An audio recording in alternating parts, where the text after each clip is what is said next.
Welcome to Chapter 1 of Doing Grammar.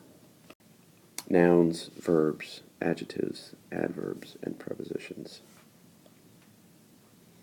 And as these are the core elements of the English language that you really should have down pat, I'm not going to spend much time on them here.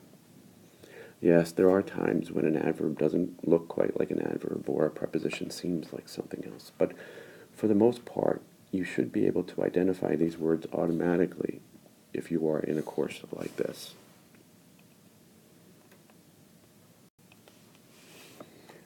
If you need help with this, you might consult some online resources like the Purdue University Online Writing Lab, or OWL, at this URL right here.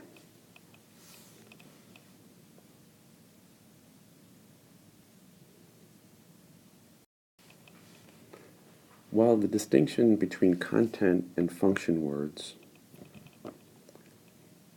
and the open and closed classes of words, as described on page 4, will not play that much of a role in the kind of analysis of sentences we are going to be doing in this course, it is an interesting explanation that can be useful for our understanding of the English language.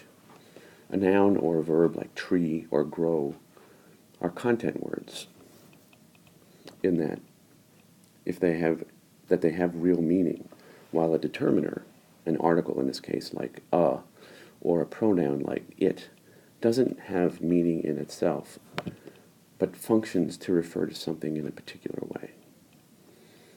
Also, the example from Jabberwocky effectively illustrates how there are words in open classes which can be added to a language, and those of closed classes which remain fixed.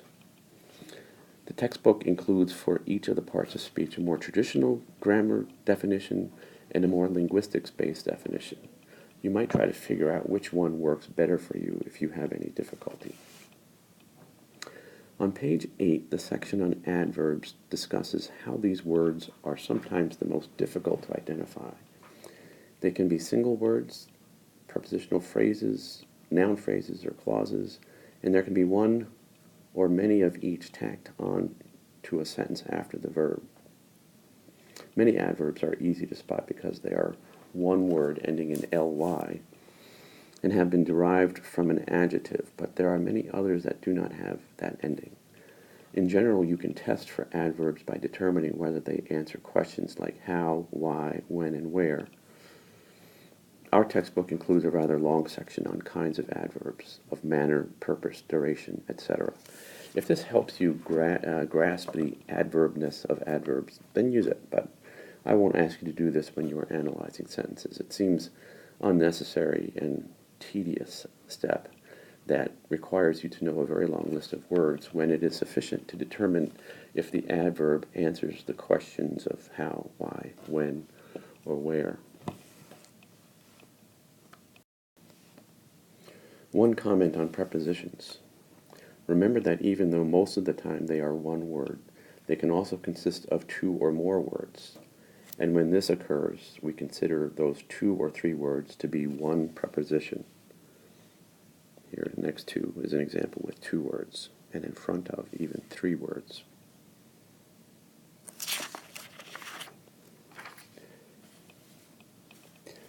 Then moving on to the second section on slots and hierarchies. These terms, which are introduced on pages 12 and 14, are key to doing sentence analysis. Regarding slots, it is important to know that a noun phrase slot can be made up of one or many words. So can a verb phrase or an adjective phrase. This might be confusing to those of you who have had elementary or high school grammar, where more emphasis is given to identifying individual words. Let's look at an example. The athletes played a good game. Elementary grammar studies might identify game as the direct object of the sentence, with a being an indefinite article and good being an adjective describing game. And this is true, but at our level of grammatical analysis, it is the entire noun phrase, a good game, that fills the direct object slot in the sentence.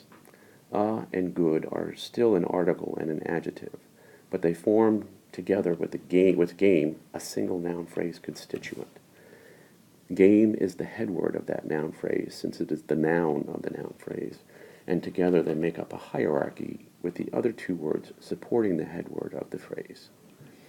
This is essentially what is being presented in the grammatical slots identify phrases section of the chapter on pages 12 and 13. Following the basic sentence structure section on page 15, it is a good idea to start breaking down sentences into the two main constituents of noun phrase subject and verb phrase predicate immediately when we look at them.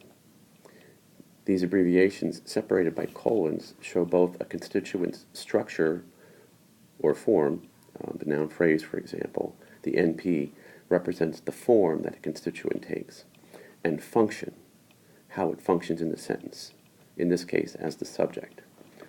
All sentences have these two basic components, and while a verb phrase predicate can contain not only the sentence's verb but also direct and indirect objects, any number of adverbs, predicate nouns and adjectives, etc., these are all still part of the verb phrase predicate. Another way of putting it is that in the sentence you have a subject, something that has something said about it, and what it is that is said about the subject. The verb predicate means to state or assert something about a thing. So in the example I used earlier, the athletes is the noun phrase subject, and what is being asserted about the athletes is that they played a good game. Here are some other places at the bottom of this page where we can separate the noun phrase subject from the verb phrase predicate. Finally, on page 17, it says that learning grammar is cumulative.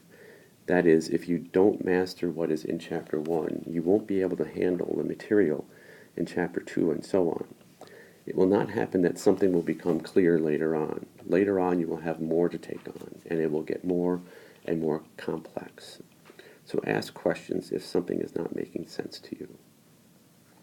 Before closing out this chapter, I wanted to share with you something from a different textbook that I've always emphasized in this course, that language acquisition is a kind of magic in which by the time we go to school for the first time, we are already experts that have developed an automatic system of sentence generation.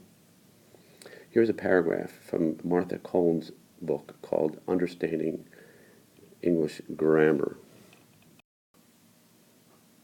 The operative word in this drama of language development is system. Somehow children in every speech community in every part of the world develop a system of values, an internal computer program of sorts, that enables them to process and to generate language. All of us are endowed with this internalized system, a linguistic marvel that can go into action without a moment's hesitation, inventing sentences, putting together combinations that fit the occasion. In day-to-day situations, our inventions tend to be fairly predictable. How's it going? Sorry I'm late. But other situations call for unique combinations, and we come up with those sentences automatically too. We invent them all the time, original sentences that have never been said before. In fact, our computer-like system is so spectacular that we are able to generate an infinite number of grammatical sentences. This might help us better understand what our purpose is here at this level of grammatical analysis. We are not pursuing usage rules and correctness as much as learning how native speakers of English generate sentences using this system. I'm sure you hear more about this from me as we go into the summer.